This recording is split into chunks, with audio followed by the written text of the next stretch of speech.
Hey guys, remember it's always important to look at the bull and bear case with stocks to keep an open mind. It's easy to get complacent and just think stocks are going to keep going higher. Trust me, I've been there before, and that's where people get burned the most, okay, when you have that thought. So you got to keep an open mind. You got to understand constantly what's going on in the economy and with stocks.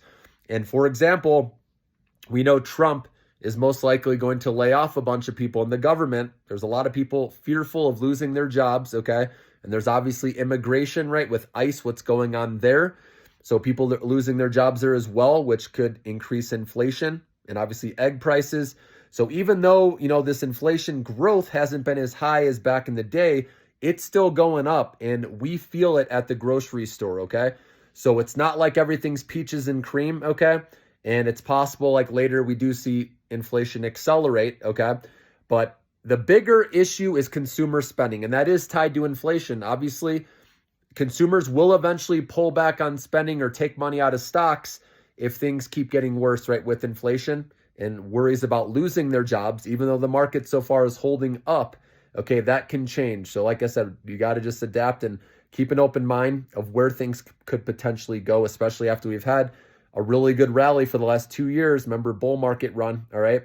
And anything that goes up a lot, which a lot of these stocks are up big, remember, if they miss on their outlook or guidance for the next quarter or anything, that's all it takes for the stock to come crashing down, guys. So I want to make sure you're prepared for that. Like I said, if you're short-term trading, that's why you have stop losses or you watch it to make sure you get out of the way if you need to, okay? Lock in your wins, like I said, if you can.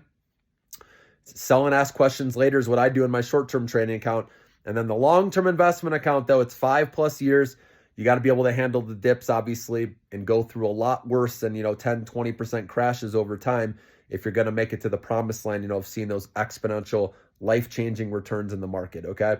So if consumer spending starts taking a hit, then obviously people will take money out of stocks. We could see a sell-off then. But I do believe with HELOCs and buy now, pay later, that the consumer will still hold up. Americans like to spend, and after COVID, I just feel like people will find ways to continue to spend money, okay? And 2 avenues are buy now, pay later, where you can split up purchases into 4 payments now. That helps people who probably can't afford something, afford it. And then HELOCs, or home equity lines of credit. A lot of people, more than 50% of people own homes, and there's a lot of value in homes right now. And so people can tap that to bring in more money to spend as well, guys. So those are 2 things that I think can help out. But still, if people are fearful of losing their jobs and inflation does go higher in the future, that's what we have to watch, then that will still cause some sort of sell-off in the market at some point.